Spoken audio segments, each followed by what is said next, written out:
Okay, so today's guest is welcome everyone to LA Jews for Peace Zoom. And today's guest is Josef Avesar, a friend and partner of LA Jews for Peace. He was previously a guest on our Zoom in April 2021. And if you go to the website, you can get a recording of that.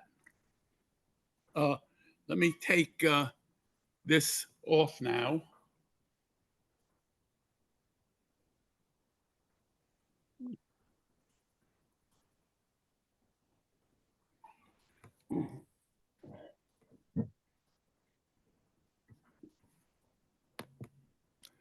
Okay, so Josef Avesar is an Israeli with Iraqi immigrant parents. He is now an attorney or a retired attorney who resides in Southern California. Most important, he has devoted his life these past decades to studying and understanding the Israeli-Palestine situation. And he went beyond just study to propose well thought out solutions that would benefit all the people in the region, Jews and Arabs together. The way I see his development, it came in two phases. The first phase, he developed the concept of the Israeli-Palestine Confederation, of which he is president and founder. And this is a plan for a common government, a federal government as an umbrella over which the Israeli government and the Palestinian Authority and even Hamas would operate. The Israeli-Palestine Confederation is a government for all the people living between the river and the sea, Jews and Arabs. And I'm sure Josef will expand on this during his presentation. The second phase, Josef came to realize, at least in my understanding of his work, that the structure of the Israeli government as a Jewish state is at the root of much of the trouble between Israelis and Palestinians. And particularly, it has failed the core mission of all states, which is to protect its citizens. He argues that a Jewish state is bad for the Jews. He developed this concept with a series of 7 1 to 2 minute videos, each of which examines one aspect of the problem. And today, I believe he's going to put this all together. And that will be the thrust of this evening's conversation. Josef will develop and expand the idea that a Jewish state cannot be a democracy and is bad for the Jews. Josef has written numerous articles and commentary, many in the Israeli Times of Israel blog, and there's a link to that in the Zoom announcement. And he's an author of the book Peace, the Case for an Israeli-Palestinian Confederation. And in about 5 years ago, he joined, or 6 years ago, with Charles Fredericks to direct the film Surviving Peace, that explores why Israel-Palestine peace has stalled for 70 years. And a link to that is in the announcement. So Josef Avesar, please take the floor. Thank you. Thank you so much, Jeff. Your description was very accurate, and I am very appreciative. And I'm very appreciative of the fact that you have invited me to come and speak to your great organization. I participated with you in many Zoom meetings, and I enjoyed them. And I particularly appreciate the fact, Jeff, that you supported and came to our simulations, and some of your members also came to our simulations, and I thank you so much. Just a second. There's some noise on this. Does anyone know where that noise is coming from? Can people please mute you? Is it you, Jeff? Well, okay, I'm going to mute myself. And it looked like it was coming from Sally's corner, whoever Sally is. I don't know her.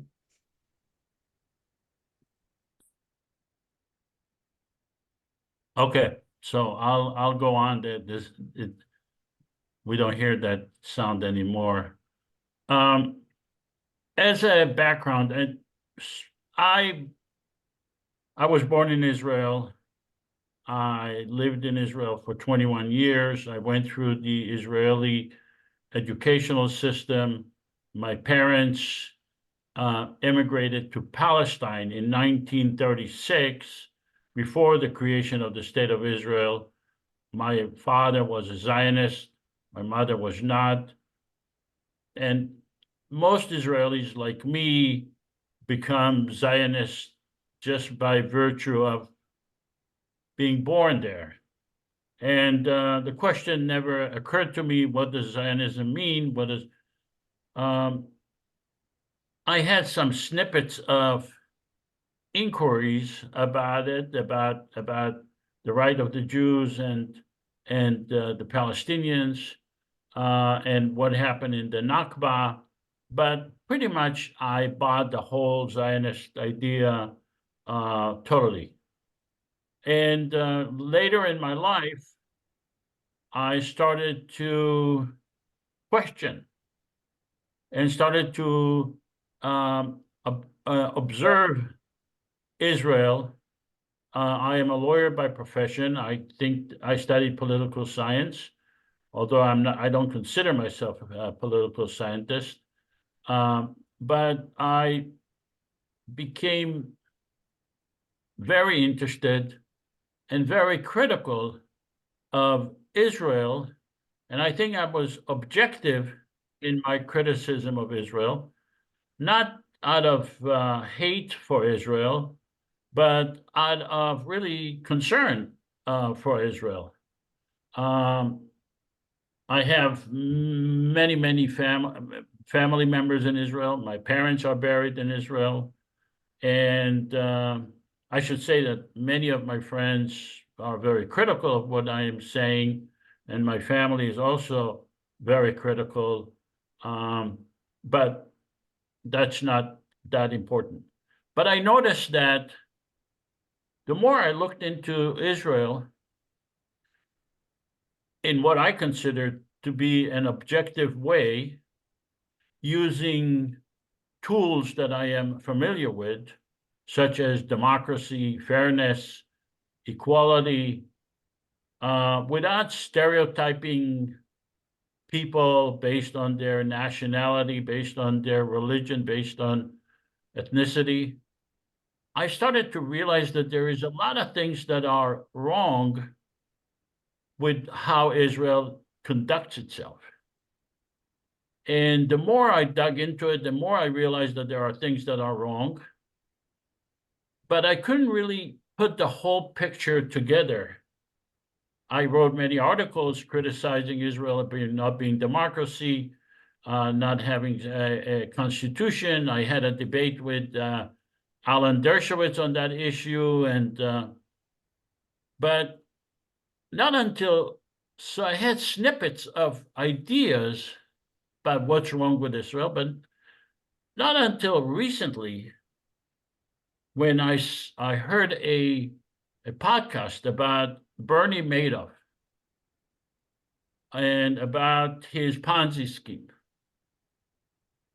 And I was fascinated by the podcast, but the more I heard the podcast and how he put it together for years and years and years, how he got investors to trust him.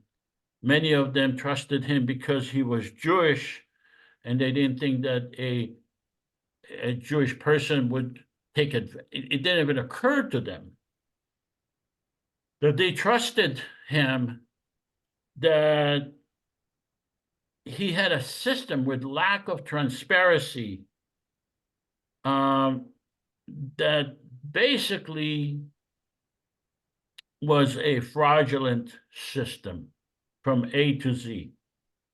And the more I read into it, the more I started to look into it, the more Israel made sense to me. I came to the conclusion that Israel is a Ponzi scheme. It's and a Ponzi scheme is defined in many ways, but it's basically a scheme based on fraud. It's a scam that promises high rate of return to the investors, And it relies on the most important thing about a Ponzi scheme or a pyramid scheme is that it needs constant investors, constant new people to participate, to be willing to invest their lives, invest their future, and believe that system. So in order to have a scheme like that, or you need to have investors, and you need the investors to trust the managers of that scheme and trust blindly, and you need lack of transparency. You need the investors to agree that that the managers, the government in this sense in Israel, is so pure and so has the right intention that you don't need to have a transparency. It doesn't have to stand up to real objective standards.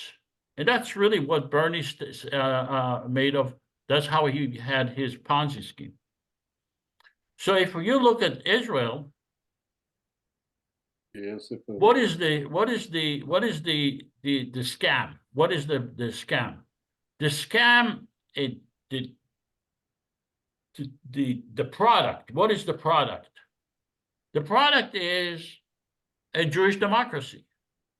That's the product that was sold and is being sold to us on a daily basis, or especially in Israel, Jewish democracy. The term Jewish democracy in Israel is synonymous with democracy. They don't really, they think, well, it's just. But if you look into it and you think, what does Jewish democracy means? It really means the opposite. A Jewish democracy is an oxymoron. Just like having, someone is selling you healthy cigarette, and they repeat that terminology, healthy cigarettes, and you start believing that cigarettes are healthy. But the selling of a Jewish democracy is a Ponzi scheme. And the investors in that scheme are all of us. From the day we were born, well, most of us, we have our young people in the military. Many of us are sacrificing their. No, I did not sacrifice my life, but many of them sacrificed their lives. Many of them sacrificed their health, and all of them, and many serve in the military, and it's a never-ending stream of investors. Israel has mandatory draft. It brings people into the military year after year after year for 75 years. And no one is questioning that. I saw these, there was a reunion of the Golani Brigade. And the father there, or the grandfather, in the reunion of the Golani Brigade said, my father was Golani, I was Golani, my son was Golani, and my grandson is Golani. In other words, he didn't even think that, why are you so, all these generations are Golanis? Why are you part of the Golani Brigade, the entire family? You're willing to become part of, you are really, your whole family are investors. Now, Israel expanded its ability to get what I call investors. It started to bring women into the military. They become what Israel called combatants, fighters. And it brings Jews from all over the world.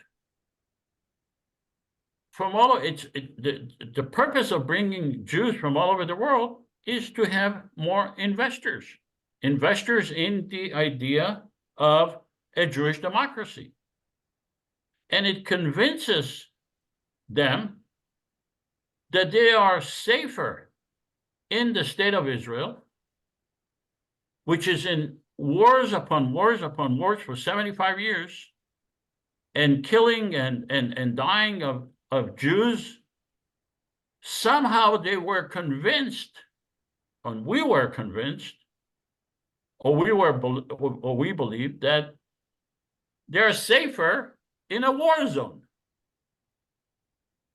And Jews are flocking. I mean, if you have an anti-Semitism event in Los Angeles or in Paris, it's on the news in Israel as proof to them that Jews need to live in Israel, that they need to invest in the Israeli Zionist idea, which is against statistics of where's your, I see people on the news, Americans, South Africans, their children are being killed in the war, and they claim that Israel is the safest place to invest in. Now, investors, what I call investors, are the last people to believe that they are part of a Ponzi scheme. They don't want to believe that. They're the last people to believe it. Why? For two reasons. First of all, they don't want to believe that they were fooled. And second, they are concerned about their investment. They don't want to, it's pure investment. And I'm not talking about only investment in your personal existence. I'm also speaking about financial investment. So those investors that I call investors in the Jewish democracy, they were taught to trust the Israeli government, all of them, not only Netanyahu, from beginning to end, to trust them almost blindly. This is why Israel does not have transparency. The government of Israel is basically the same people that were elected to the Knesset. They're the same people. They cannot be transparent. They cannot overlook themselves.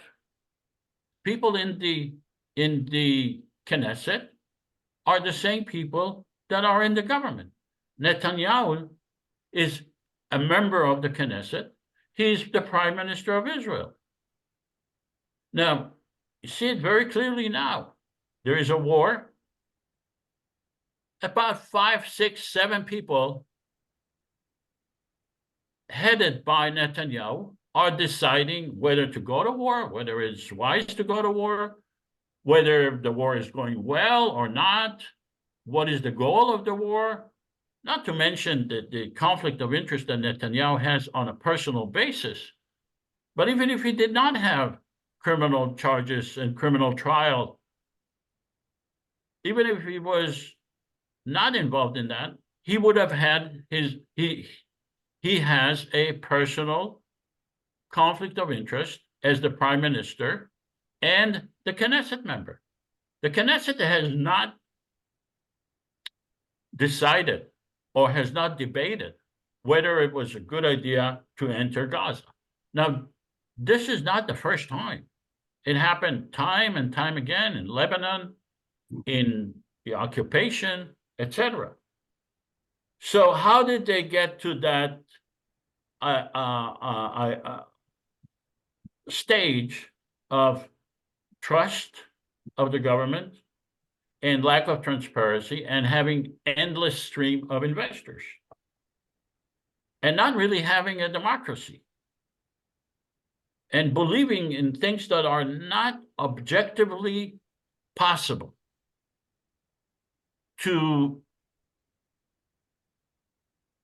in deciding whether Israel is a democracy or not. For example, Israel expelled 750,000 Palestinian citizens of Israel. Now, you can't have a democracy when 3/4 of your population, or maybe 60% of your population, the people are not going to vote for the government, are expelled. That's in 1947, 1948, and we forget that. But the voters of the democracy that would vote against the government were expelled. On top of that, Israel created fear of Palestinians, fear of Muslims, fear of Arabs. And that's a mechanism to justify the blind trust, the bringing more investors into the Jewish democracy idea, because we, even though I am from Arab descent, I'm Iraqi Jew, we were all made to believe that Arabs are our enemy forever, and they are ruthless enemies. So we were taught to believe from the moment we were born that a Jewish state is the only way. It's the only possibility. And the idea of having a constitution is not for us. We are the Jewish people, we are Israeli. Gravity doesn't apply to us, and therefore we don't need a constitution. Ben-Gurion, in his declaration of the State of Israel on May 15, 1948, stated that by October 1st, 1948, within 4.5 months, Israel will have a constitution as a Jewish state. We are now more than 75 years later, and Israel does not have a constitution. They realized that a constitution would probably mean the end of Israel as a Jewish state, and so they gave up that idea, and the whole Israeli Jewish population, American Jews, the international community bought this concept that a Jewish state is a democracy without a constitution. It doesn't need a constitution. No one ever challenged it.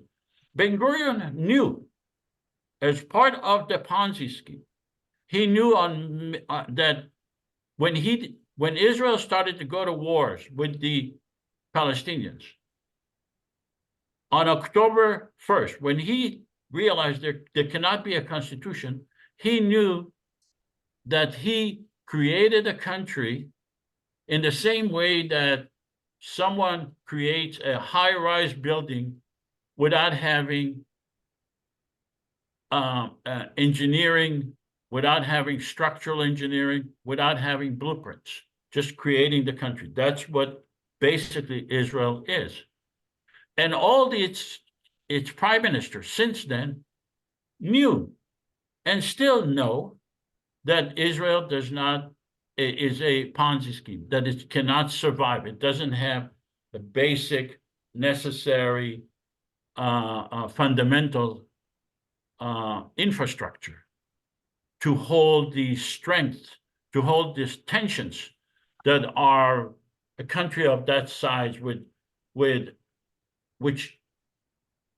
expelled 750,000 and now occupies 5 million Palestinians without giving them equality.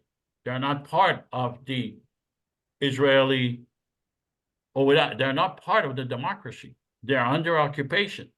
They have to obey Israeli law. They have to obey Israeli Supreme Court decisions. They have to obey the occupation and the apartheid, but they are not allowed to decide their own government that would impose these laws, that would pass legislation against them. They are not allowed to do that. But Israel, as part of the Ponzi scheme, if you is ignoring, is oblivious to that idea that the Palestinians have been expelled, that they have to be part of the democracy in order for Israel to survive. So there are major structural defects in the state of Israel that are going to be exposed, in my opinion, soon. There is of course, no separation between government and religion. And there is no independent Supreme Court. And we've seen, before October 7th, we've seen those stresses coming into reality.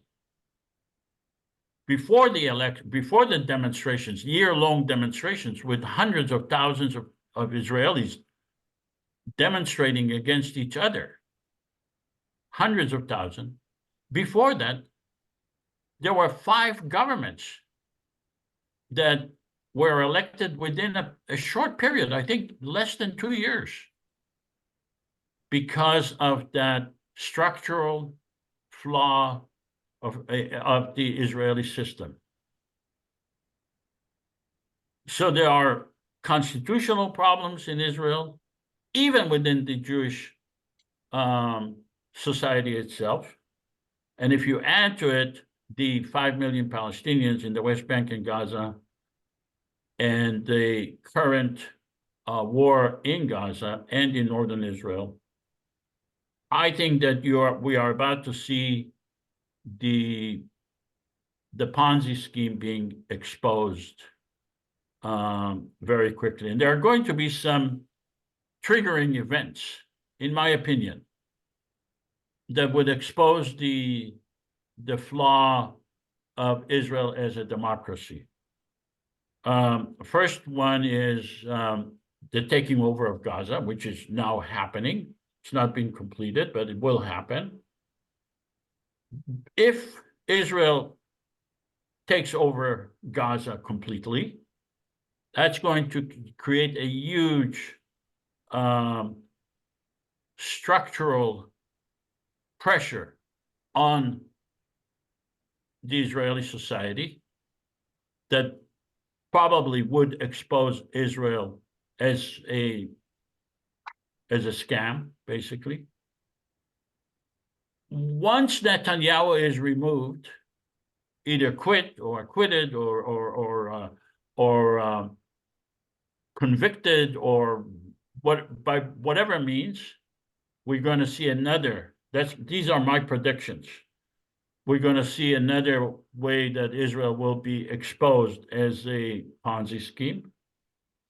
And the escalation of the war, meaning escalating it into northern Israel, Lebanon, possibly with Syria and possibly with Iran and the Houthis, that would create a structural pressure on Israel that would totally expose it as a Ponzi scheme.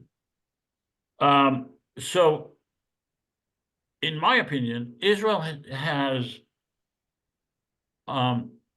significant problems now that it is unable and will be unable to deal with constitutionally, intellectually, politically. And I made a list of those issues that the government of Israel will not be able to resolve because of its structure, because of its political nature and the nature of the people in the government itself, the people in the Knesset, the people, the leaders. And these are the issues. I think that rebuilding Gaza is going to be beyond the ability of the Israeli government to handle. Withdrawing troops from Gaza is going to be beyond the ability of the Israeli government to handle. Deciding the political future of Gaza is beyond their political, intellectual, whatever way you want to describe it, but it's beyond their ability to resolve. That's the future political structure of Gaza. Deciding what to do in the area between Israel and Gaza is going to be difficult. They may be able to resolve that, but that's difficult. What to do with the existing wall or fence or whatever you want to call it between Israel and Gaza. Eradicating Hamas, that they say that they want to do, is beyond the ability of the political or intellectual ability of the Israeli government to handle. Giving assurances to the Israeli and in northern Gaza and in in northern Israel and in southern Israel is going to be very difficult for the current government to handle. The question of the Israeli constitution, the judicial reform issue, the fracture between the Israeli society itself, which had started several years ago, in my opinion, is going to get a lot worse with this after or when this war is over, if it's over, but it's going to get a lot worse. In a way, I think that the war with Gaza gave Israel a little bit more time, because it worked to unify the Israelis, mostly the Jewish people on the left, on the right, and the unification of them, the feeling of togetherness is based on fear. It's not based on common values, but it's based on fear. So, but this is going to dissolve very, very quickly. In fact, it already started. The friction between the so-called liberal Israelis and the so-called conservative Israelis or hardcore Israelis. By the way, I don't buy the idea of liberal Israelis. There is no such thing as liberal Israelis, in my opinion. I don't know if because in order to be liberal, in order to believe in democracy, you cannot believe in democracy for Jewish people only. The Israelis occupying the Palestinians in the West Bank and in Gaza. If you are truly a liberal person, if you truly are a person of democracy, you would insist on giving the Palestinians in the West Bank and Gaza equality. But the standards in Israel is so low that those who want to segregate from the Palestinians, knowing that segregation is not going to happen when you have the settlements and when you have the infrastructure that Israel created in the West Bank, when they believe in segregation, in an idea that is not likely to happen, and they don't believe in and they don't advocate for equality for the Palestinians, you can't call them liberals. In Israel, within the Israeli mentality, they are liberal because they are basically against Netanyahu. But based on objective standards, they're not liberal at all. They're not pro-democracy at all. Now, there is another issue that is going to be expose Israel, and that is the inquiry about the October 7th. Is there going to be an inquiry about October 7th? Seems like Netanyahu doesn't want that. But even if there is an inquiry, the only inquiry that is going to be is similar to the inquiry of the Yom Kippur War, after the Yom Kippur War, which is basically a technical inquiry. Who read the report? Who was watching the borders? Who told who? Did you send an email? Did you respond to my email, etc.? It's all going to be technical inquiry. It's not going to be on the substantive major issue of whether a Jewish state has proven itself after 75 years to be the right thing for the Jews. They're not going to inquire about that. That's an issue beyond the Israelis' willingness or ability to inquire about. You know, they say Israel has free press. Maybe it has free press, but it has to be within the limited boundaries of Zionism. You don't have free press in Israel to question the idea of Zionism.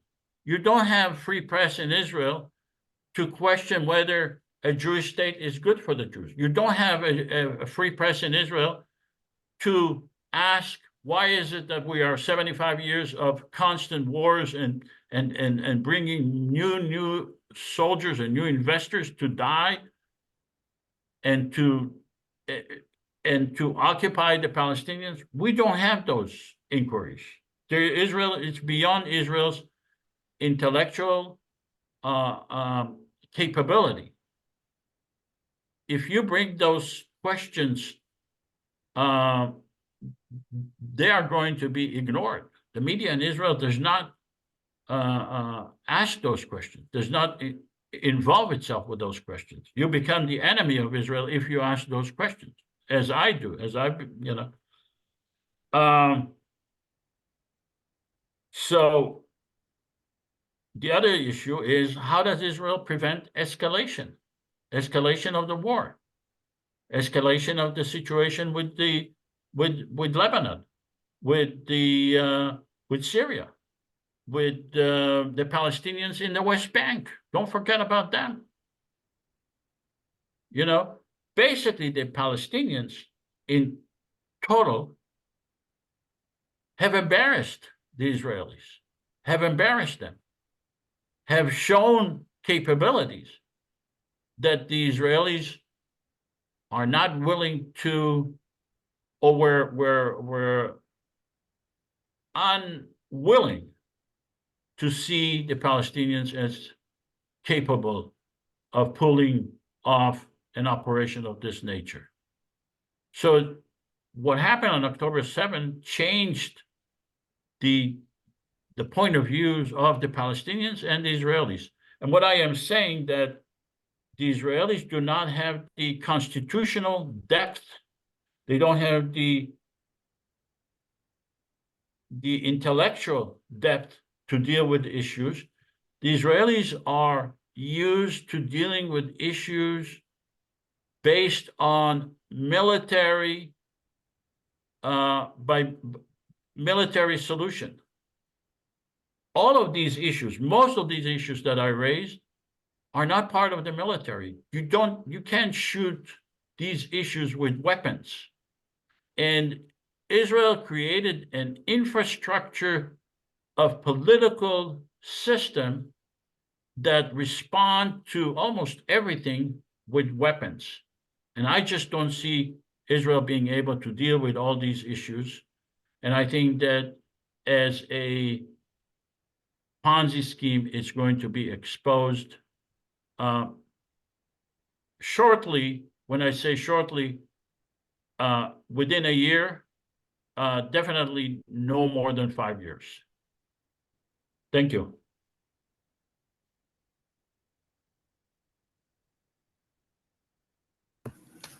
Wow. Thank you, Joseph. There's a lot to ask about and to respond to. And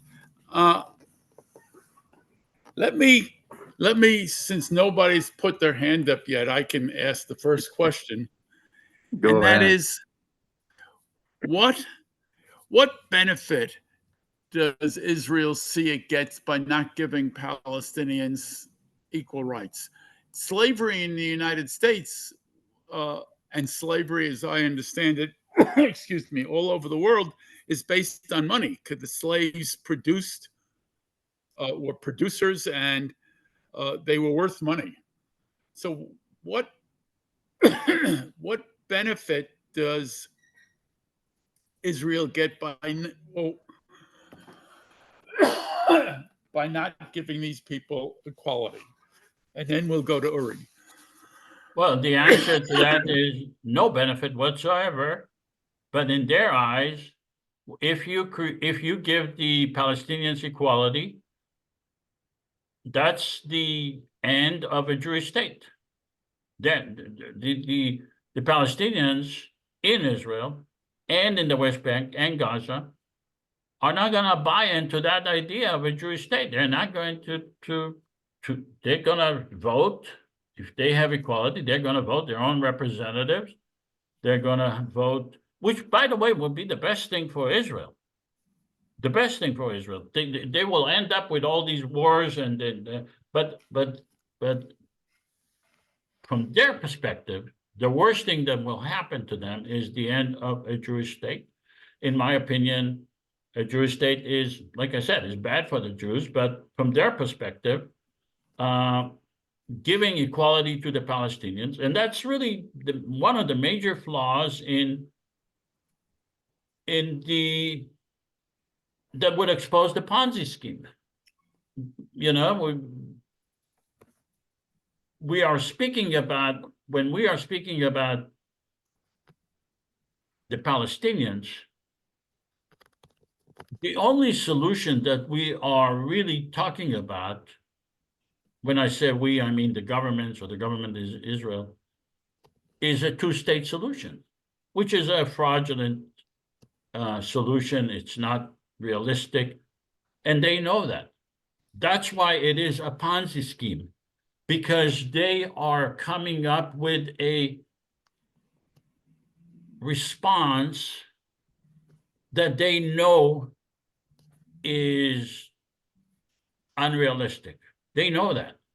They've known that for many years, but they still, it's the exact same thing. You know, when I saw Bernie Madoff giving up all these statements to all his investors, these were fraudulent statements that he made up on his computer. That's the exact same response as the Israelis coming up with. If you ask them, well, what about the Palestinians in the West Bank and Gaza? They say, well, yeah, of course, I'm for a two-state solution. But you control them now. They are under your jurisdiction now.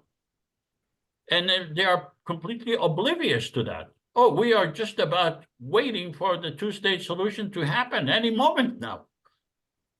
And the Israeli public in general, and the many American and Jews, and they buy this hook, line, and sinker.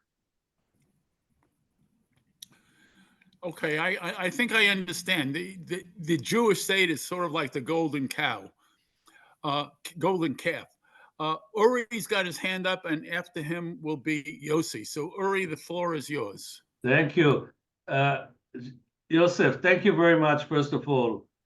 I appreciate your positions, and I can support you on a lot of the things that you said. For one thing, I think Jewish and democratic is an oxymoron, doesn't exist. Obviously, anybody who understands the terms know that it's on the face of it. And the explanation I've heard when I raised that issue, they always told me Jews are over the whole thing. In other words, don't try to stick them to the normal definition. Jews transcend it. A couple of things, something that somebody once challenged the whole thing about Judaism and Zionism and Israel that says, who in the world gave David Ben-Gurion and the state of Israel the right or the audacity to say, we represent all the Jews and the state of Israel represent the Jews? And in order, so this is a question, why is the state of Israel pretending to be the representative of the Jews in the world? Now, it's not a question to you. This is a question that was addressed as a kind of like an open question that in 1948, or after the world bought the concept that the state of Israel represents the Jews. How come? Why? By whose declaration? By David Ben-Gurion saying that? So this is just supporting what you say. Now,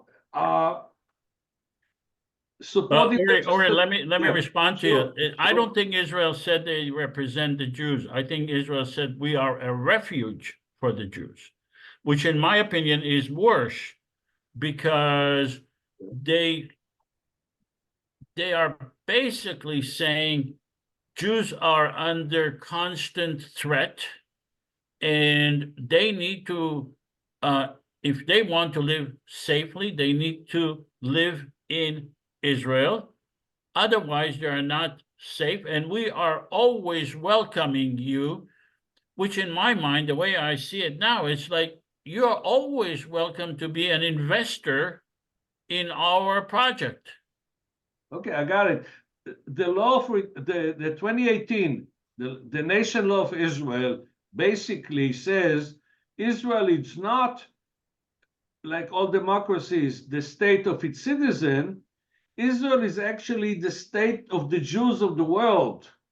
And in that, by fell swoop, they actually 20% of the citizens of Israel disappeared. They don't count, they're not citizens. In other words, anybody, any Jew from the world, from Brooklyn or from Buenos Aires or from London, who comes to Israel, he says, my mother is Jewish, he becomes a citizen. So there's something crazy about the fact that Israel even pretends to be and represent all the Jews in the world because they are the state of the people. So in other words, I'm not arguing with you, I'm supporting you with your statement. Another thing I agree with you, Israel propagated the notion that Israel is the safest place in the world for Jews.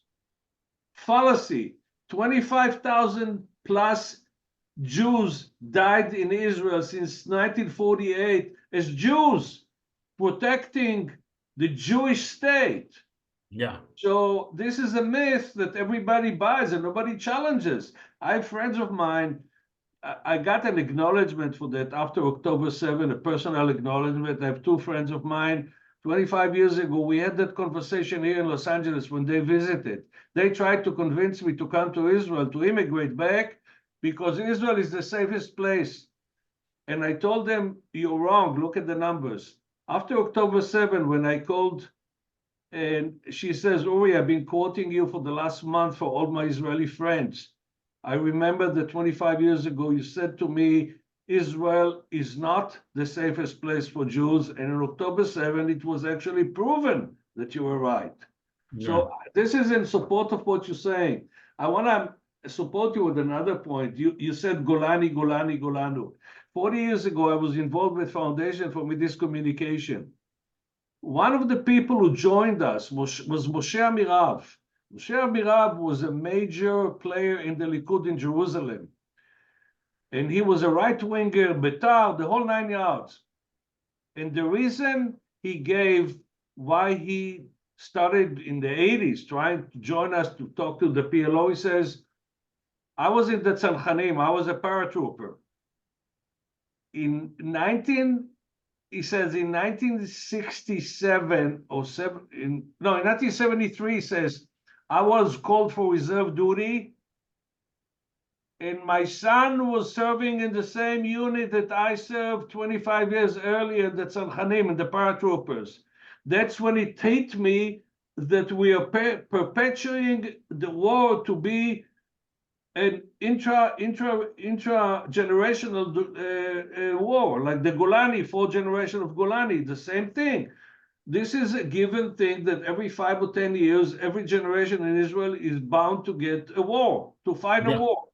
Yeah. So this is just supporting what you're saying. I'm giving you all the points that actually I agree with you. Israel doesn't have a separation of church and state. It doesn't have separation between the three branches of the government. Right. The fact that you said that the Knesset, the parliament, and the government are one of the same. Right. So this is another thing when people tell you democracy, oh yeah, by what definition? Right. Another element, Israel refused to define its border from 1949. The first thing that the state does when they declare independence, they say, these are borders. By design, they refused to do that. And the explanation was very simple, because the 1949 armistice agreements with the 5 countries Israel signed the armistice agreement, Israel said, this is temporary, it's a hudna, we'll expand. And in order to prove it, we did it in 56, we did it in 67, we did it in 82. So in other words, the fact that Israel hasn't defined its border like any normal democratic state is a proof actually that the 48 borders are temporary borders in the eyes of the Israeli politicians. As far as constitution, you hit on a very good point. In 1949, I talked about it, Hillel Kook, who was a member of the parliament, who was a member of the Begin party, the second day that the Israeli Constitutional Assembly was elected in January 49 to write a constitution and declare an election based on that constitution. The second day that they convened, they changed their name from Constitutional Assembly, המועצה המכוננת, they became the first Knesset of Israel. And he stood up and he said, this is a putsch. What you're doing is actually throwing the democracy or the process. And he exiled himself to the United States for years and years. Because he says, what you're doing, you're actually abrogating your responsibility according to the 47 November partition agreement. You were supposed to establish a democracy and you're abrogating it. So in other words, all what I'm giving you is I'm supporting you in the whole thing. As far as like investigating committees. Let me point out, okay. This is a 64th Zoom, and this is the first time that Uri has agreed with the speaker. Go on, Uri. On all the points. Good. Okay, I'll continue later. I still have a lot of points to support you on what you said, because I see a lot. The Bernie Madoff is a far-fetched idea for me. I don't need that thing. I mean, the fact that you are the state of the Jews is enough to enlist the Jews in. So anyhow, thanks. Okay. Yossi and then Samir. Okay. Okay, thank you, Joseph, for your presentation. Although I'd like to make some accurate response to you. First, the idea of the Israeli government do not support 2 states. They support the occupation and settlements. This is a policy. Second, when it comes to the idea of 2 states, it's the international consensus. It's not a Ponzi scheme. 190 countries around the world, including the PLO, including most of the Arab states, including the Organization of Muslim States, African Unity, European Union, and officially the US government, they all support the idea of Palestinian states alongside Israel in West Bank, Gaza, and East Jerusalem. More or less, this is the formula. So to say that this is a Ponzi scheme, I think it's unfair statement, and it's completely removed from reality. And it's now coming back to the agenda of the world community again in very much force to talk about this. Now another point, and this is one thing that bothered me really very much.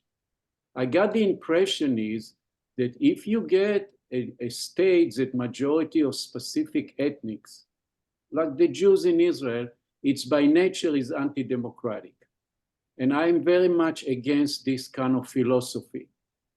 A regime, democratic regime, it's based on the political system, not on the ethnic groups. If you have, you know, I remember the propaganda in Israel, they saying, oh, this Arab country is dictatorship, then this Arab country dictatorship. This is mean Arabs by nature are anti-democratic. This is why they have dictatorship. And this is a false racist statement. And I believe to say that Jews, if they have majorities, they will be anti-democratic, this is also unfair. There is a fight in Israeli history in 75 years of progressive Israelis, Jews and Arabs, fighting to make Israel more democratic, more human, and to have a peace policy. Yes, there's still a minority. Same thing in the United States. How many years there was a slavery in the United States? How many years were Jim Crow in the United States? This means that white people in the United States by nature are anti-democratic? Is this the right thing to say? If now in Russia they have Putin, means that the Russian people by nature are anti-democratic because they are Russians? I think this is all nonsense with all the respect. In every country, there is a progressive and pro-democracy organization and grassroots, and they do their best to make their countries to be more democratic, more human, and more pluralistic. And the same thing happened in Israel itself. You have forces, grassroots, political parties, even in the Israeli parliament, and you know it, who are fighting for democracy, human rights, and peace and equality. And they do exist. And you, for some reason, you decided to ignore them. They do exist, and they exist in Arab countries. They exist in United States, in many countries. So a nature of a country, if it's a democratic or not, does not base on its ethnicity. Ethnicity does not. Yossi, I never said any of that. Well, you say that Jewish states cannot be democratic. I said that Jewish a majority- Jewish this is what democracy, I said this a is- Jewish democracy is an This is what I oxymoron. heard. Yeah, this is true. I mean, a lot of criticism of Israeli society that you gave, it's all true, but it's not because it's Jewish. It's because you have reactionary in Israeli society and politics that are making Israel to look as today. But this is not, in historical perspective, it's not going to be forever. It might change. And the only one who can change it is the people in Israel itself will change it. 80% of Israeli society are reactionary. Excuse me, Samir. You can say about also the Syrian society if they have Assad as a president. This is not right to say this because there are Israelis and there are Israelis. And you should know better about this because you have a progressive in Syria, pro-democracy, and you have reaction in Syria. Yeah, well, I mean, the progressives, so in what Israel, they call them. Wait, Yeah, let but- me finish. You can speak after me. I can speak later. So in every country, the division, if you look at United States society, the division is not between white and black and Latinos and white. It's between the progressive white, blacks, Latino, Asian, who fighting together for more democratic United States. And it's the same thing in Israel.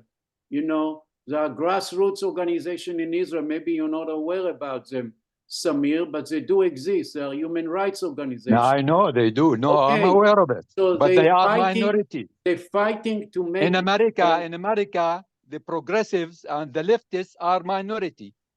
Of And- course, also in Syria, they are minority. And in Syria, they are minority, and Israel are minority. Yeah, but in every Samir, country, let people Yossi make a are statement. fighting Yossi- to make it more democratic, and I don't think it's funny, Samir. No, I mean, Syria has a Okay, revolution in so, 2011. Yeah, right now they're minority, but it doesn't in history, in historical perspective, it doesn't mean they will be minority forever. Not Something forever, can be no. changed. No, Look at the Samir. history of the Samir, last let's not- 100 years. Look at the history of 100 years, and you saw in different countries that used to be dictatorship, especially in Latin America, there are much more democratic countries now in Latin America than 50 years ago. You know, anyway, this is what I wanted to say. All right. Now my turn. All right. Thank you. I agree with a lot of things Joseph said. No, Samir, let Joseph respond to He Yossi. finished. Huh? But no, let us, our guest, respond Okay. to Yossi. All right. All right. Go ahead. What Yossi said was basically circumventing my statements and arguing against the statements that he or you, Yossi, believe I said. I never said any of it. I said that I'm not against Jews living in a democracy. It's not important their ethnicity. I am saying,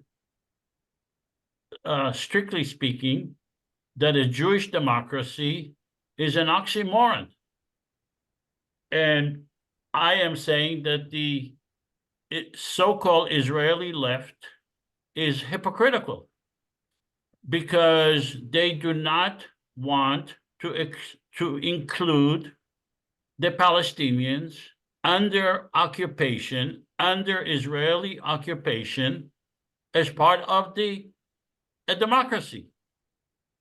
They want to continue with the idea of a Jewish state. And I didn't touch anything about ethnicity. I am strictly speaking about a democracy where everyone is equal regardless of your religion, regarding your religion. So that's the essence of my argument. And I am saying that to believe that you can go on with the occupation of the West Bank and Gaza under the argument that a two-state, regardless of how many countries recognize two states, but those countries that recognize two states have failed to create two states. Israel failed to create two states. The United States failed to create two states. So I am standing by the idea that a two-state is a fraudulent idea. And Yes. even if I am wrong, if you truly believe in democracy, if you truly believe in equality, then equality should be today, now, 50 years ago. And any argument against that idea, to me, is hypocritical. Ending the occupation, it's very democratic move. Ending the occupation of the West Bank, Gaza, and East Jerusalem, it's part of fighting for democracy and peace. It's not. Okay. It's not. It's an excuse. So you oppose democracy and you support the occupation. No, ending the occupation is not a part of democracy. Okay? Especially when you are encroaching more on occupation. You can't say oh, I am against occupation. And while we are arguing about ending the occupation, let's keep the Palestinians as second-class citizens. You cannot say that at the same breath that you are that your idea of democracy is to have freedom, equality for the Palestinians at some point in the future. That doesn't work that way. If you're truly in favor of democracy, equality, don't come up with excuses. Equality means now, today. Anything else is, in my opinion, a fraudulent argument. This is mean annexing the West Bank and Gaza to Israel. It's exactly what Netanyahu No, wants. it means one state. Yes, yes. This It is means what one Netanyahu state. wants. It means He wants one to annex state, the and West that Bank would and be the Gaza. end of that. Look, what are we concerned about? We are concerned about equality. We are concerned about safety for the Jewish people and the Palestinian people. And the Israeli system, the Zionist Israeli government, have totally failed to give security and safety to the Jewish people. And they have lost any legitimacy to come up with more arguments to continue the occupation, to continue this two-tier system. And this is part of why I'm saying it's a Ponzi scheme. It's going to be exposed soon. So you support the annexation of the West Bank and Gaza to Israel? Is this what you're saying? I support one state. So this is mean Not- annex. the No, it West doesn't Bank mean and that's Gaza to you're Israel. This is mean one state. look, I am saying one state. That's what I support. That's the ideal I solution. understand. And what is the roadmap to this one state? Election. Who's going to Election. make it? Election. That's What very election? simple. Election. Election in Israel to say you want one state? Election for the whole area of Israel, the West Bank, Gaza, and Jerusalem. Stopping the domination Yes, of the Jewish state. yes, Election for everyone. that's right. It's not And how- under the auspices of you keep And how do you thinking- organize this election if the PLO and the Israeli government can oppose those elections? you conduct an election, Who's gonna whether or conduct not that's a technical issue. No, it's not. It's a political issue. Who is going to? Do you support an election for everyone? No, I support the end of the occupation. Okay, That's so what I you support. do not, yeah, you support the end. Look, I am also in favor of something really good happening to me in the future. We already know after 53 years, you lost credibility on that issue. Totally. Me personally, I didn't lose any credibility. If Most you people in the world lost- if you say that Most people that in the your world idea do of support this democracy, state, so who's if- losing if- the credibility? if you say that your idea of democracy is that something will happen in the sense of removing the occupation after it hasn't happened now for 56 years, in my opinion, that's not credible argument. Well, because the US government is the main obstacle to ending the occupations. They are the main obstacle. Fine, whatever. Well, it is. Whatever we're the talking reason about is, reality. This the is reason why is they give completely support to the Israeli government. And anytime there was a motion in United Nations Security Council about Palestinian states ending the occupation, they veto it. And when they veto it, they are the major power in the world that led the occupation to continue. And you know it, and Samir know it, and anybody who proposed this idea of one state. Because even you say one state, how it's going to be implemented? Who's going to force it? Israel, the United States support the occupation as well. But Yeah. Israel doesn't care about what the United States Okay, wants, but there is okay? a public Israel opinion doesn't, Yeah, the but- United in the States. US. the- But Also, Yossi, you forgot that during Obama administration in 2016, and that was the first time Obama did not veto two-state solution, and he pushed for it. And it no, was this was recorded. nothing to do with the two-state. This was about the settlements. No, It was no. The Resolution settlement that Security was Council. 2015, 2014, he talked about it. 2012, no, I'm talking about exactly before the end of Obama, 2016. He tried in the last 6 months of his administration with John Kerry going back and forth, back and forth. He made maybe 10 trips in regard to two-state solution. And when they try to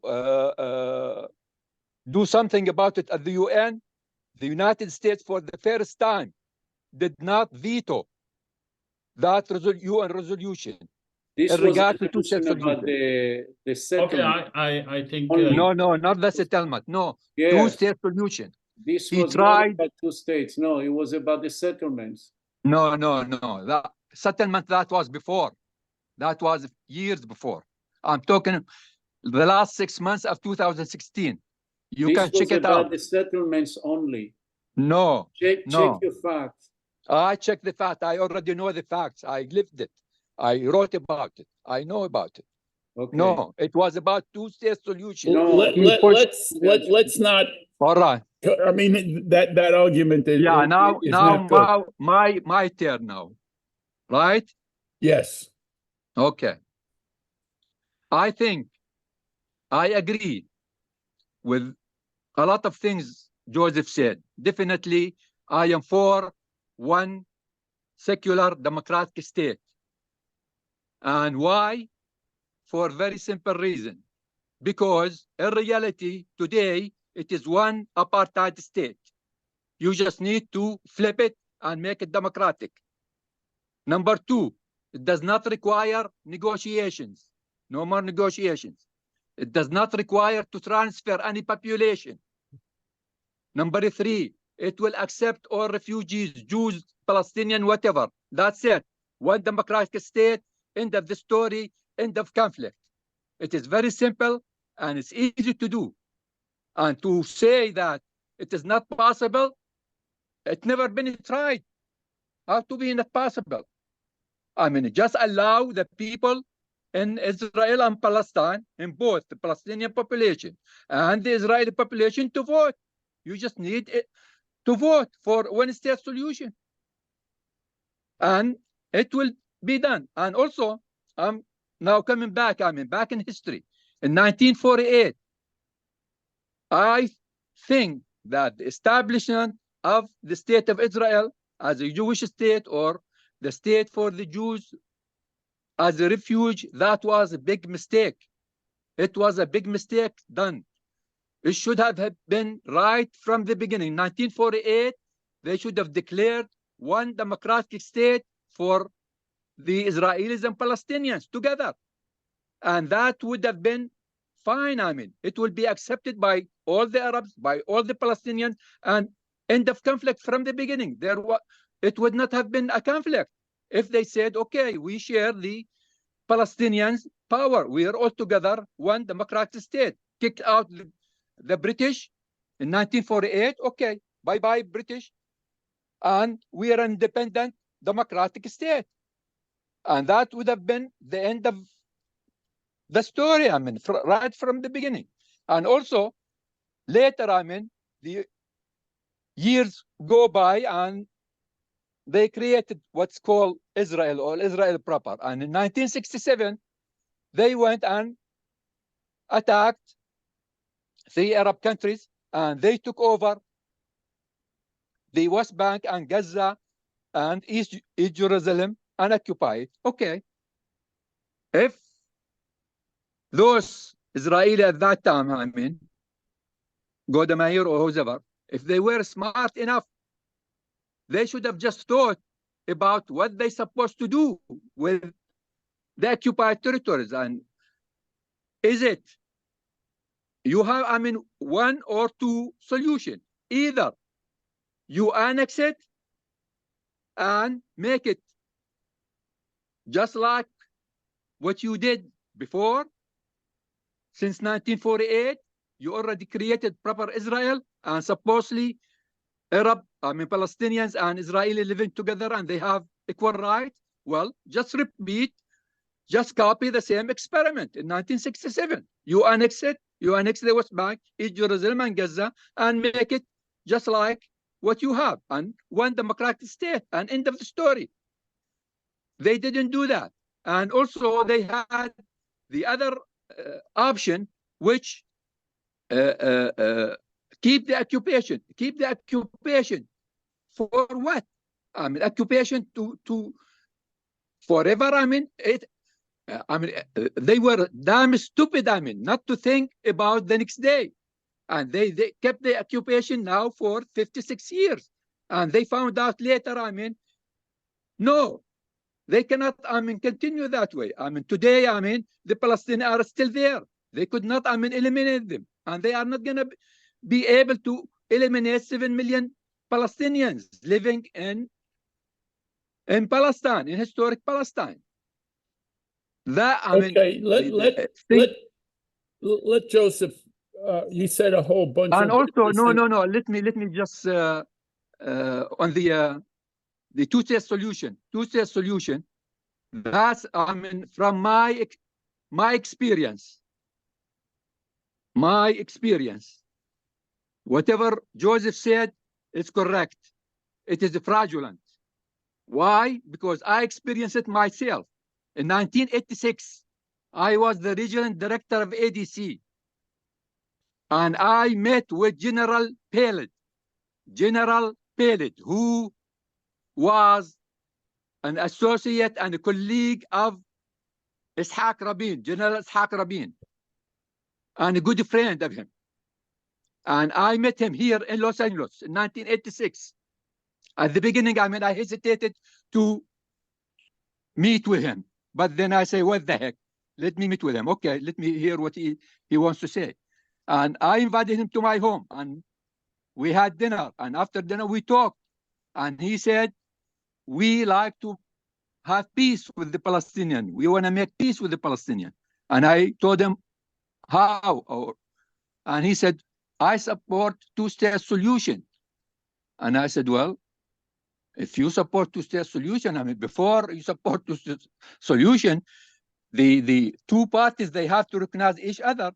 The state of Israel has to recognize the PLO as the only legitimate representative of the Palestinian people. And then the PLO will recognize Israel's right to exist. Then it will happen. And at that time, he told me, well, that is too difficult right now. Let me work on it. And he left. Then years passed, 1987. And at that time, I mean, Yossi and I, we formed the Coalition for Peace in the Middle East. We believed in two-state solution, and we had at the federal building a gathering of more than 5,000 people attended at that time. That was in 1987. And also in 1987, Dan Bustani was on the board of ADC, and he thought about creating the Cousins Club of Los Angeles. And I started with him, and I helped him, and I worked with him. And one of the speakers we invited was Stanley Scheinbaum. And he talked about what he thinks. He believes in two-state solution. And he said, I remember that if just Yasser Arafat agrees to recognize the state of Israel. And I said to him at that time, I mean, before you ask Arafat to recognize the state of Israel, Israel has to recognize the PLO And who's stronger? I mean, the stronger recognize the weaker, not the weaker to recognize the stronger. And he said, well, don't worry, I guarantee the Israeli side, the Labour Party, my people in Israel, they will recognize the PLO. But just let me find a way to get to Arafat. Well, then a year passed, and there was an opportunity. Yasser Arafat was speaking at the UN in Stockholm, Sweden. And Scheinbaum knew about it, and he said, well, I'm going to go and meet Arafat and convince him. And I said, all right, fine, go ahead. He went, and he met with Arafat, and he convinced him to declare, and he did. In 1988, Yasser Arafat, in the name of the PLO, he declared that Israel has the right to exist. And after that, nothing happened.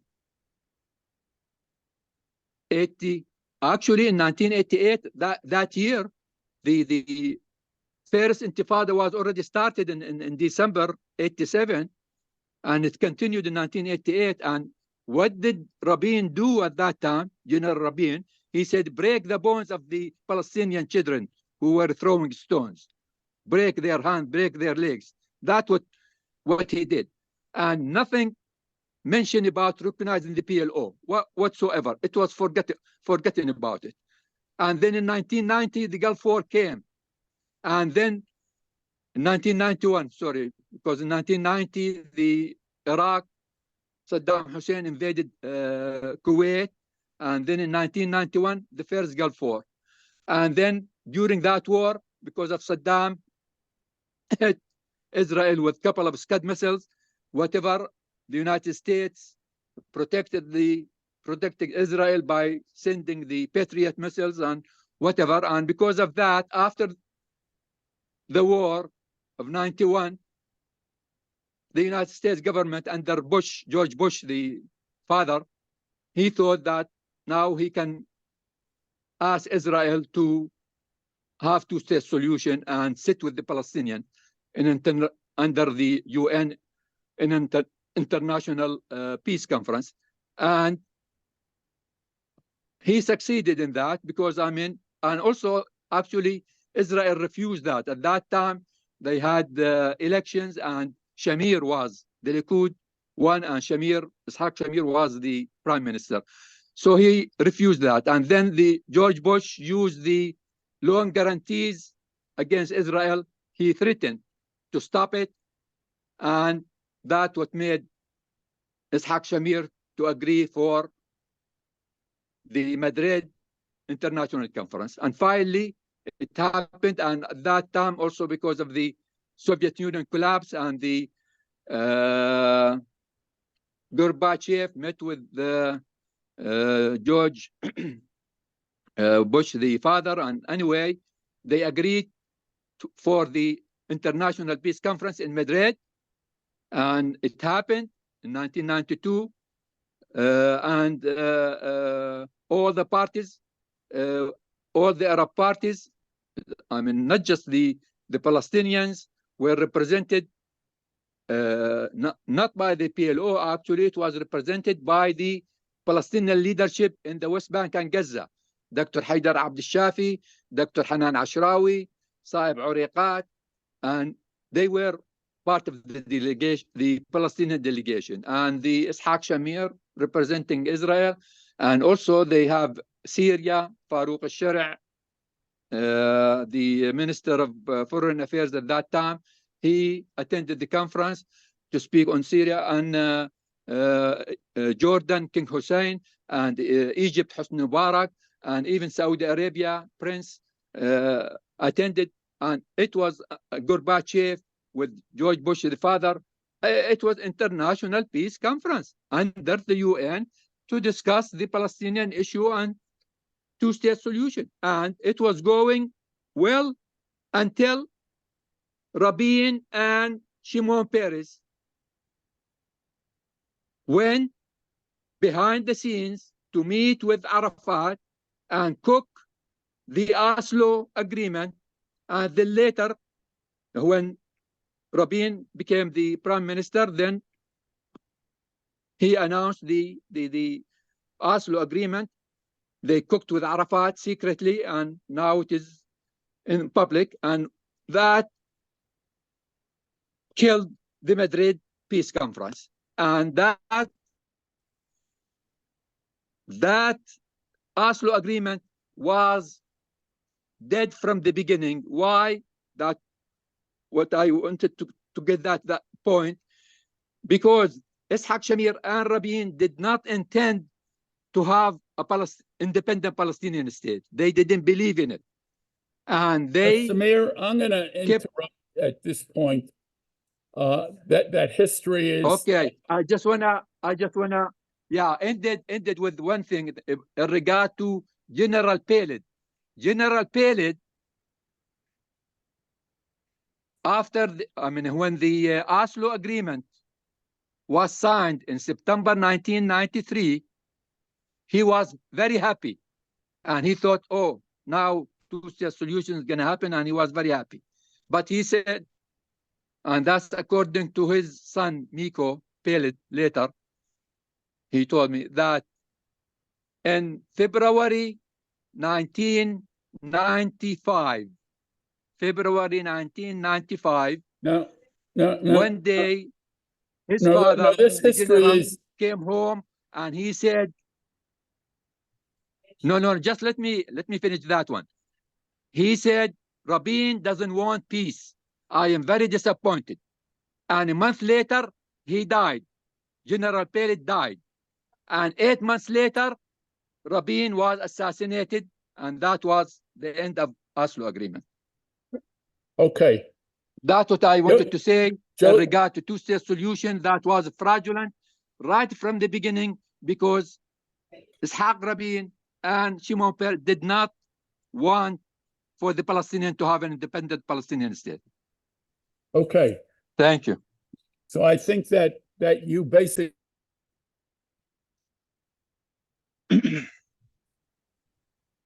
I think you agree with Joseph, but Joseph, do you have any response to Samir? Well,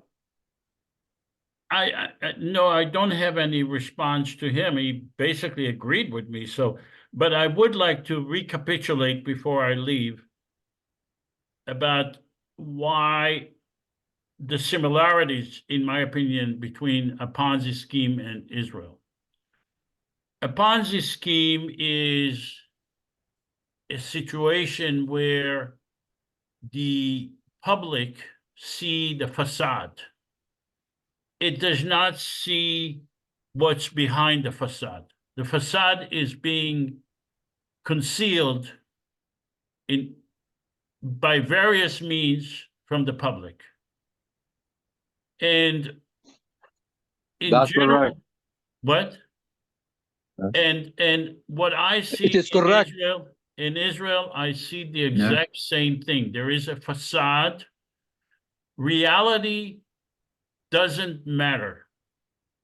In other words, whatever actually happens doesn't matter to the Israeli public, to its government. So if the occupation is being ignored, the Palestinians that are being expelled have been ignored. The idea that a Jewish state has been dangerous to the Jews has been ignored.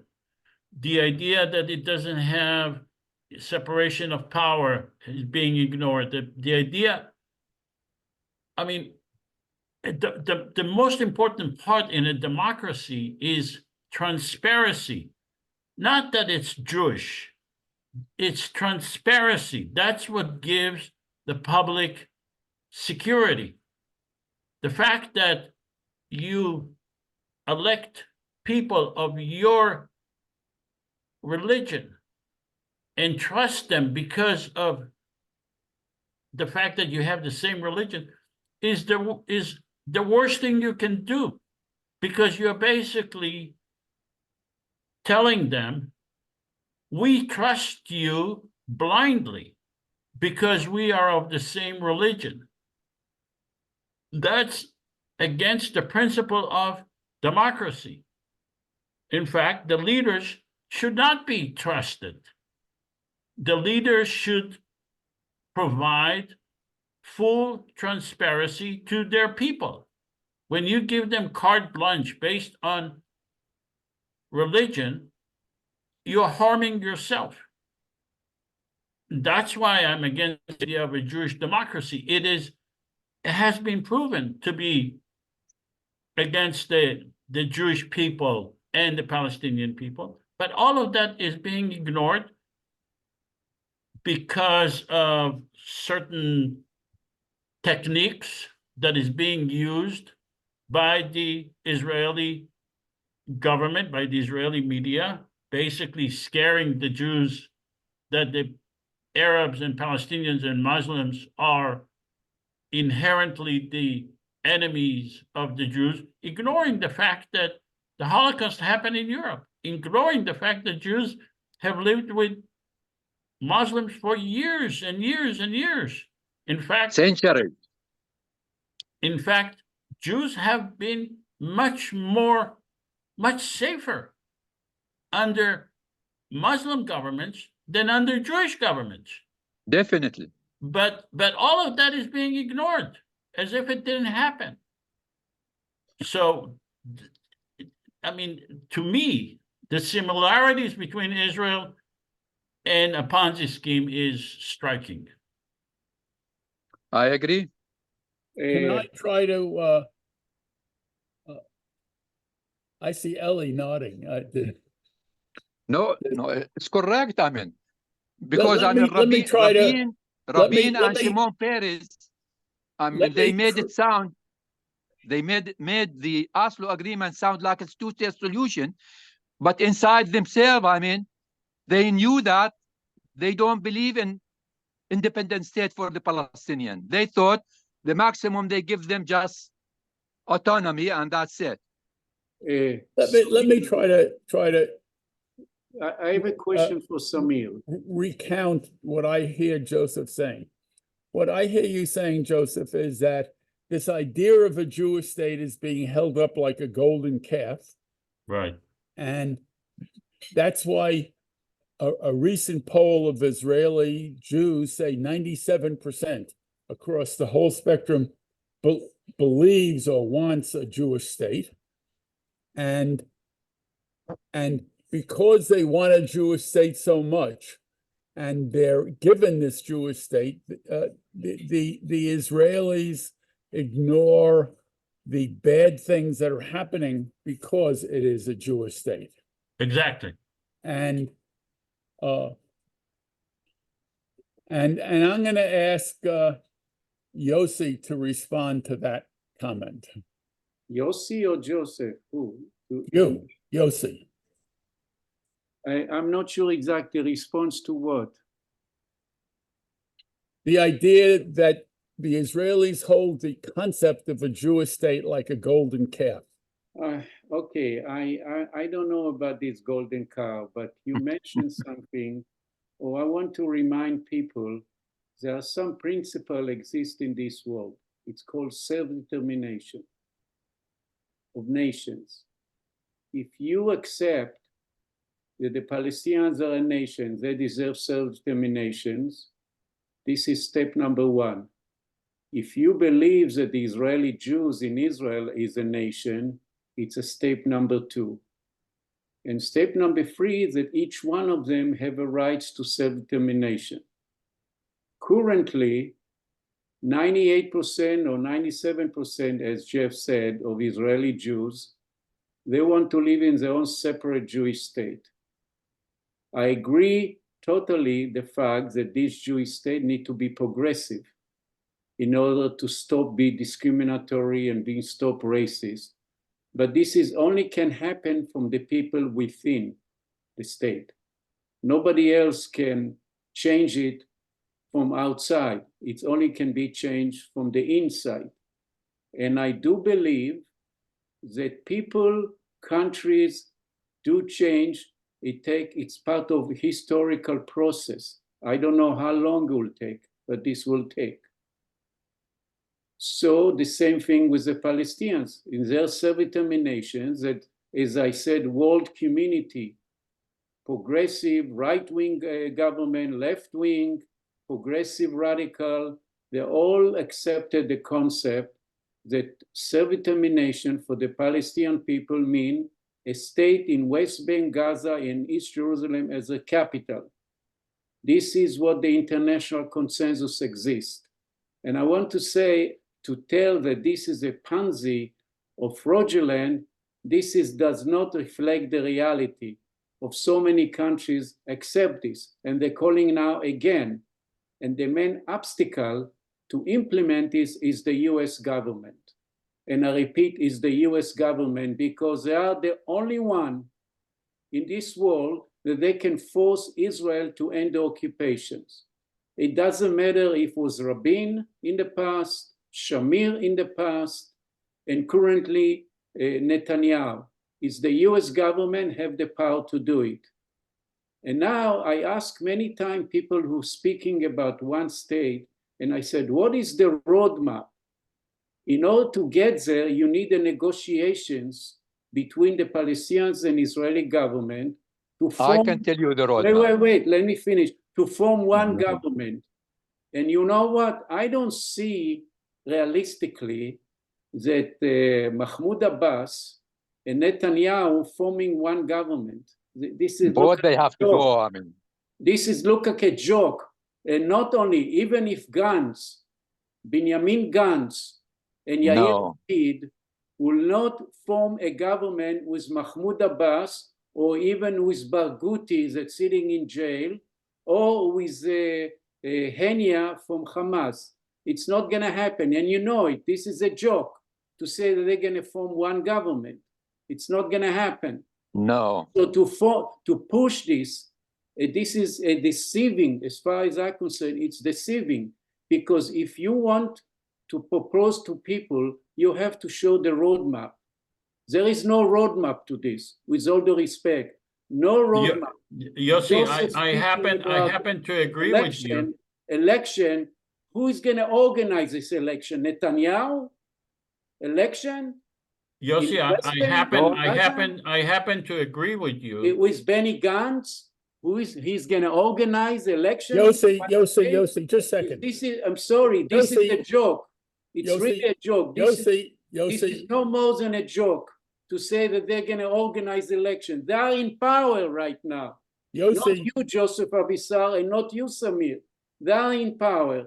And you tell them, hey, go organize an election. They have to listen. Joseph agrees with you. Let him explain how he agrees. Yossi, I happen to agree with you that there is no realistic roadmap for a one state, that there is no realistic possibility for the government of Israel to be dismantled or for the Palestinian governments to be dismantled. I agree with you. And that's why I am supporting a federal confederation government that will be created independently of the Israeli government or the Palestinian governments for the people of Israel and Palestine. And that is a realistic possibility, very, very realistic, and it can be created, and there is a roadmap for that. You know, Joseph, I heard your proposal since 2010. We are in 14 years. Why this federation was not formed? Well, what happened? Because there is a strong objection to it by the Israeli society and by the Palestinian society. What about the Israeli government and the people? There is a strong objection to it. So how do you change it? For you to say that I was not able to create it, I totally agree with you. Totally agree. So what is the roadmap? But the reason I was not able is because I am one person. pushing for that with Okay. few people. But that No. does not make the theory, the roadmap, realistic. I am basically claiming that the roadmap to create a federal government for the people of Israel and Palestine is $100 million away. Okay. Between now and creating that government, we are $100 million away. That's all. I see. Okay, so it's only question of money. Correct. I Yes. see. Okay. Yes. All right. that's- Now, Mike, then I can tell you the roadmap. The roadmap South Africa had 30 years ago, it can happen in Israel. You just need a smart, brave Israeli leader, such as Miko Peled. Miko Peled lives in Azmi San Diego. Bishara. He doesn't live in Israel. Well, fine. He can go live in Israel and fight for it. Azmi Bishara, he can go back to Israel and fight for it. He will never It go just back to needs Israel. He one. ran No, away no, from let Israel. me answer that. Okay. In South Africa 30 years ago, what did it require? I It- mean, the roadmap. It's Samir. It No, just no, no, required. Samir, this is where I Samir, disagree with Samir, you. South Africa is not a very good analogy because the South No, African no, elite. No, just a second, Samir. The South African no, elite. no, No, no, no, slow down. no, no. No. I mean, No, no, you got to understand South no, Africa. no. We You're- have to you're have South completely Africa. misconstruing South Africa. No, The no, South no. Africa- It is not.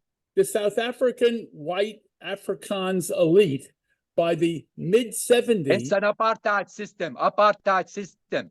No, the elite. Well, South Israel is Africa- worse than I'm not going to worse argue with than you, the Samir. apartheid. I'm going to cut you off. What? No. Why would you mean cut me off? I'm saying that the apartheid system in South Africa, it is similar to the apartheid in Israel. And actually, that's what it requires. I mean, if you want to get rid of the apartheid system, Samir, You just I need- disagree with you, and I'll tell you why. I disagree with you. I don't think it's why you disagree with me? I'll tell you why. Because the world has accepted the idea of a Jewish state. Rightly or wrongly, they have accepted the idea of a Jewish state.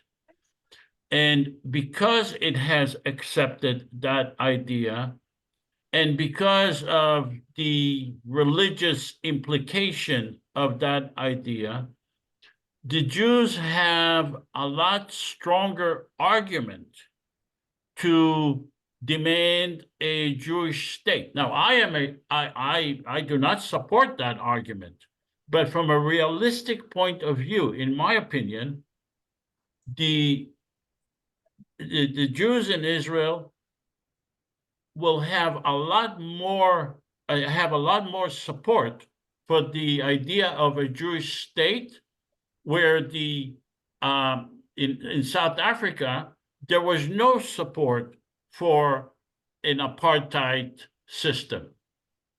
The Israeli Jews were able to create a narrative that removed the racism and created a completely different narrative based on religion, based on the Holocaust, which I personally do not approve of, but they were successful in doing so. And therefore, to dismantle the Jewish state of Israel is going to be unrealistic, in my opinion. But I think that it is Now- realistic to create a federal government, confederation government, because many Israelis, many Jews, many Palestinians will support. And the only difference is, like I said, is to create an election to have the common government that would be acceptable to both sides. And the Israelis will not be able to refute or oppose that idea, because that idea does not contradict their core issues, which is a Jewish state and what Yossi just said, that the Jews are entitled to have self-determination. It does not contradict that, and it does not contradict self-determination for the Palestinians. In fact, it does not contradict the two-state. It does not contradict the one state. It's a mechanism for peace. Okay, Okay, Judy just but put up her according to hand. you, let No, me no, let me Samir, just make the Samir, comment. Samir, let Judy. Let me ask make the her- comment or what Joseph said. Joseph said the Jewish state is bad for the Jews, and it is bad from inception until now, and it's gonna be bad from now and forever. It is bad, and it would never happen. And that means if that's what the Israelis want, that means they want war forever, and they will destroy and themselves. that's exactly what Joseph said. Let Judy make her comment. She's got her hand up. Let Judy. Okay, this is a question. My problem with everything a lot of it's been said tonight is that Joseph's, I mean, just the premise that what everybody buys about Israel is that's a democracy. I don't think people really care about democracy so much, but the big lie, and he's kind of using the Ponzi scheme as a big lie, but the big lie is that they're surrounded by all these Arabs that hate them, and so they need to have constant self-defense. If I think about the Jews that I know, both the ones that October 7th changed everything and the ones that don't, that already supported, it's all because they're surrounded by these evil Arabs and they're everywhere and they have to have constant defense. And that's not going to, I don't see why that, Joseph, I don't see why that's going to give them their comeuppance. I think, you know, the Hamas thing just supports that, and nothing's going to, I don't see anything changing. I mean, yet Netanyahu's in power and they're threatened by the, you know, Iraq and all, and not that Iraq are Arabs, I guess they're not, but anyway, they're threatened and everyone's still going to buy that and nothing's going to happen. So it's sort of a question and a statement. What's the question? That the belief in democracy, I mean, everyone thinks they are a democracy, but then but they don't count the Palestinians. I mean, the Arabs and the Palestinians, nobody even thinks about it. They don't care. They think I don't think the fact that they're a democracy or not a democracy is what's changing anybody's mind about Israel. I think it's that they think that they're threatened, and No, nobody I tend to agree with you. I don't think that the public will be shocked to see that Israel is not a democracy and therefore change its views regarding Israel. I am saying that because Israel is not a democracy, it will structurally be exposed to itself. In other words, it will have structural issues within its society because it's a democracy. It's not a democracy. Not because okay, I hear what you're saying, but that I don't see that. I just see Hamas and the Arabs being a constant threat for like 20, 30, 40, forever. well, it doesn't matter if you see or not. I mean, look at the last 5 years, Israel was going through government upon government upon government. That means that there is a structural problem in the Israeli system. When you saw these demonstrations day after day for a whole year, And nobody cared, and it didn't do anything. no, They that people didn't did change care, anything. especially in Israel. They did care. They cared very much. They realized that the problem is that Israel is not a democracy. They do care because they do not want to have a government that is Theocracy. They don't want a theocracy. yeah, they did care. They were Of course. facing those issues. They demonstrated for 8 months before October 7th. Yeah. But when you see all the billionaires, and I read some, I couldn't believe the number of billionaires that were giving approximately like almost $1 billion. I mean, 990 something. There's like 5 or 6, and then there's tons of rich. All these people are going to keep contributing, and I just think the money and the Jews, and Oh, I would love what you say is gonna happen to happen. Yeah, I but can imagine everything's gonna happen. I mean, that's look at exactly Biden. what I said. He's giving away the presidency. He's giving it to Trump because of all the money he's getting, and nothing ever changes. I mean, I'm just so pessimistic. Well, Look. in a Ponzi scheme, the people who refuse to believe that it is a Ponzi scheme are the investors, and they keep on giving because they do not want to believe that it is a Ponzi scheme. When That's is what. Schumer ever gonna not support? What's gonna make him change his mind about giving his money and his support to Israel? Schumer is not giving his money. Schumer is Well, okay, but I don't know the names of Schumer the is billionaires that giving are, but they're all, Schumer is giving weapons to yeah, Israel. okay, same thing. No, it's not the same thing. No, it's not the same thing. It's not the same thing. It's giving weapons to Israel for its own internal U.S. Reasons. It's not giving money, and it is and for his own internal political reasons. But he's not giving them $14 billion check. Go and spend it wherever you want. He's giving them $14 billion of Well, all the worse. I mean, nothing. of military weapons. Okay, Okay, Yossi, you've got your hand up. I'm gonna have you ask the last question and hope it's short. Oh, I just, Let Joseph give an answer, and then we're gonna call this quits. okay, I just want to say again something. You know, everything in the world history, it's a process of change. The world is not status. The same thing could happen inside the Israeli society, inside the US society. I want to say again, the reason that we do not see peace between Israel and the Palestinians is the major reason is the US government. However, something is changing in the US society. The criticism within the Democratic Party about the policy of Biden toward this last war, it was unprecedented. And you can see it in a different poll. Many young people, Arab American, Muslim American, are very angry with the way Biden conduct the war and give a blank check to the Israeli government, to Netanyahu. And Biden administration and Democratic Party is very much aware about this.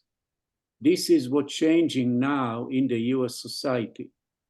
And to me personally, it's give me a hope that will force the US government to take a different direction. Because without them taking a different directions, Judy, you're right, nothing will be changed without them changing the directions. Because between a peace between Israel and the Palestinians is not the $100 million, it's the US government policy. This is what's standing in between.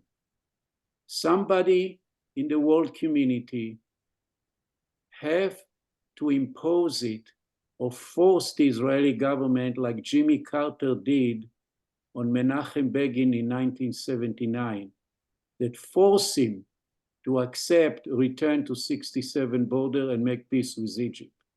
This is what Jimmy Carter did. And you know it, that this is what he did. And this was missing today in the US government, but there is a process that I see in the US society of being much more critical of the Israeli policy, of the US policy, and this would give me a hope. Without this hope and just saying nothing will change, it doesn't give no hope, you know. but whether Biden or Trump wins, but whether Biden wins or Trump wins, we're still going to support Israel completely. Biden does not care. He's getting too much money and he doesn't care. I mean, I don't agree that Biden doesn't care, doesn't feel the pressure, Biden. He does feel the pressure and it's real. And different articles from different major newspapers. It's been going on for months and he hasn't changed.